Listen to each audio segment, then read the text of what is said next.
తిరిగి BCN news కి స్వాగతం.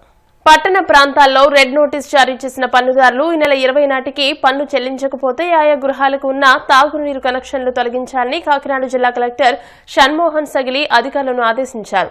గత డిసెంబర్ నెలలో రాష్ట్ర ప్రభుత్వం విజయవాడలో అన్ని జిల్లాల కలెక్టర్లకు నిర్వహించిన సమీక్షలో భాగంగా సూచించిన వివిధ అంశాలపై కాకినాడ కలెక్టరేట్లో నగరపాలక సంస్థ కమిషనర్ భావన, జిల్లాలోని ఇతర మున్సిపల్ కమిషనర్లతో కలెక్టర్ సమీక్ష నిర్వహించారు. మున్సిపల్ ప్రాంతాల్లో ఇంటింటి తడి చెత్త, పొడి చెత్త సేకరణ, నూతన కుళాయి కనెక్షన్లు, లెగసీ వేస్ట్ తొలగింపు వంటి పలు అంశాలపై చర్చించారు.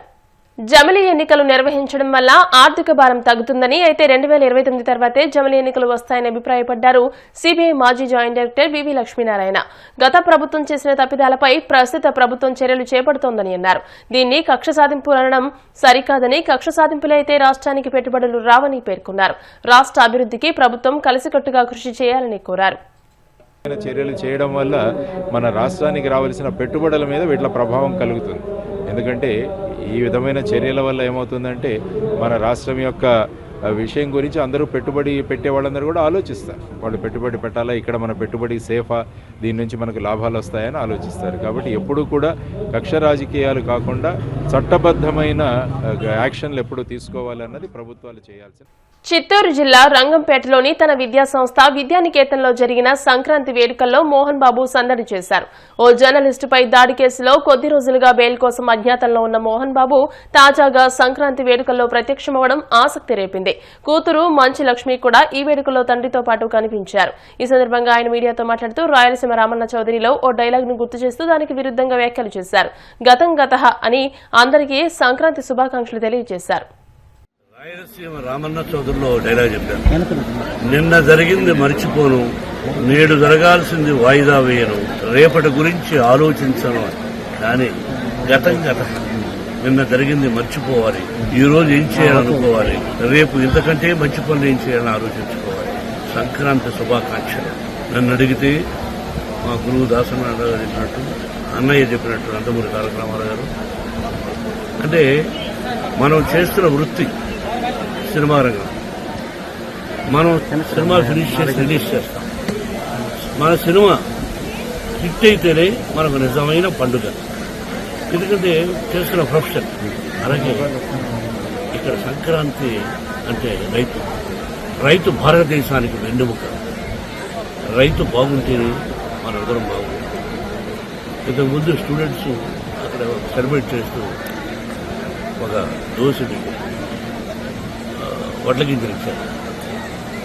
ఆ దోసుడు వడ్ల గింజలు దంచితే ఎంత బియ్యం అవుతుంది. అది దోసుకుంది ఒక పిడిగడ అవుతుంది, అర పిడిగడ అవుతుంది. అది ఒక మనిషిని బ్రతికిస్తుంది. దాని వెనకాన రైతు కష్టం ఒక్కసారి పేపర్ మీద వేసుకుంటే గంట చెప్పాలి. నిజమైన పంట బాగా జల్లు లేకుండా, సత్తు లేకుండా కట్టిస్తాము పడ్డాడు. కాబట్టి రైతు భారతదేశానికి వెన్నెముక. ఇది మనందరికీ పండుగ, సంక్రాంతి పండుగ. సంక్రాంతి లక్ష్మి అందరి ఇళ్లలోకి వచ్చి అందరూ సుఖ సంతోషాలతో సౌభాగ్యంగా 100 సంవత్సరాలు క్షేమంగా ఉండాలని, కరువు కాటకాలు రాకూడదని ఆ షిరిడి సాయినాథని ప్రకృతిని నూతన సంవత్సరం సంక్రాంతి. కర్నూలు జిల్లా ఎమ్మిగనూరు మండలం బనవాసి గురుకుల కళాశాలలో విద్యార్థినిపై లైంగిక వేధింపుల ఘటనపై జాయింట్ కలెక్టర్ కళ్యాణి విచారణ చేపట్టారు. కళాశాలను సందర్శించిన ఆమె విద్యార్థుల సమస్యలపై ఆరా తీశారు. అనంతరం ఆమె మాట్లాడుతూ సీఎస్, జిల్లా కలెక్టర్ ఆదేశాల మేరకు విచారణ చేశామని, విద్యార్థుల సమస్యలను నివేదిక రూపంలో ఉన్నతాధికారులకు అందజేస్తామని అన్నారు.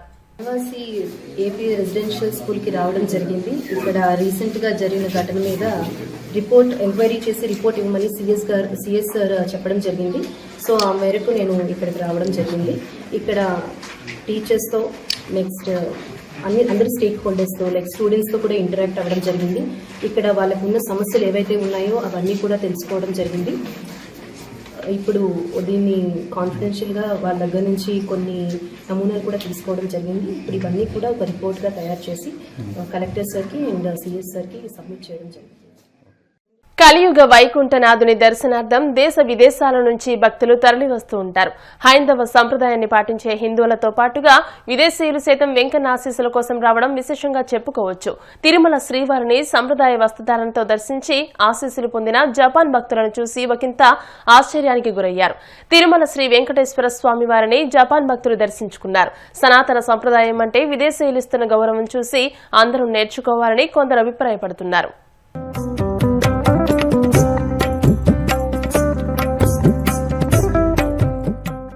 వార్తలు ముగించే ముందు ముఖ్యాంశాలు మరోసారి. మోదీ నిర్దేశకత్వం, చంద్రబాబు నాయకత్వమే మా పంద. విశాఖలో ప్రధాని మోదీ హాజరైన ప్రజావేదిక సభలో డిప్యూటీ సీఎం పవన్ వెల్లడి. మన నమో ప్రధాని అనే మాటకు అర్థం మార్చారు. ఇవాళ ప్రపంచమంతా భారత్ వైపు చూస్తోందంటే అందుకు కారణం మోదీనే అన్న మంత్రి నారా లోకేష్.